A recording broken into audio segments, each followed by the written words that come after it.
In this video, we will be discussing key practice points about starting insulin therapy in primary care.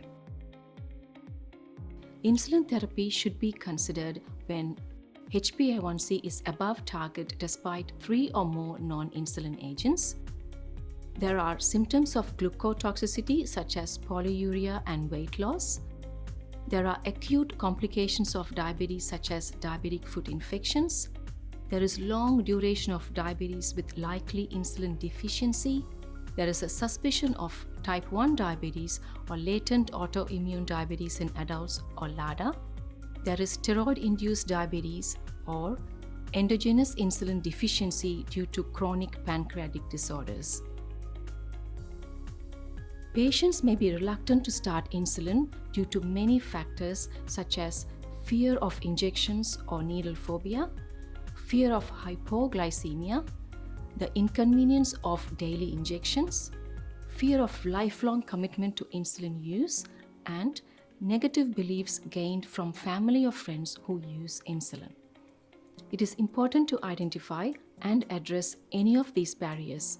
In some cases, a psychologist may be valuable to assist with diabetes distress and overcoming these barriers.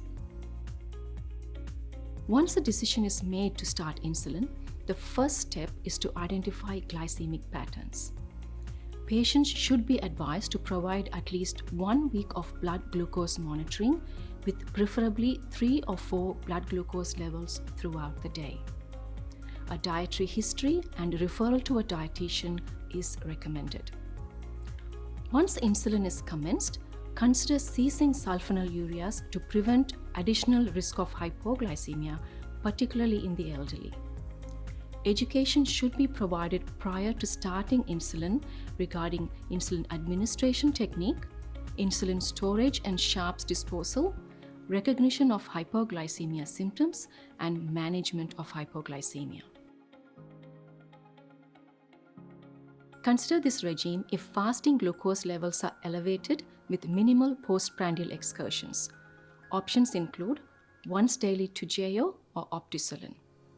The starting dose recommended by RACGP and Australian Diabetes Society is 0.1 to 0.3 units per kilogram or 10 units once daily. Weekly review of progress and dose titration by 2 to 4 units or 10 to 20% of total daily dose of insulin is recommended.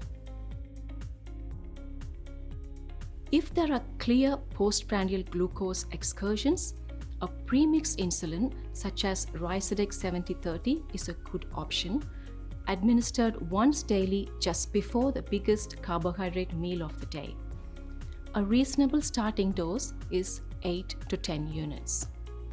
Ryzodeg has a prolonged duration of action up to 48 hours, and it may take 2 to 3 days for effects on blood glucose to be seen. Weekly review of progress and dose titration is highly recommended. This regime involves a once daily long-acting insulin and multiple daily rapid-acting insulin with meals.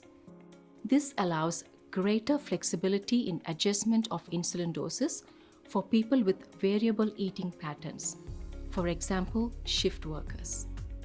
For more complex patients who require multiple daily doses or are not achieving glycemic targets, please refer to a diabetes specialist service or private endocrinologist.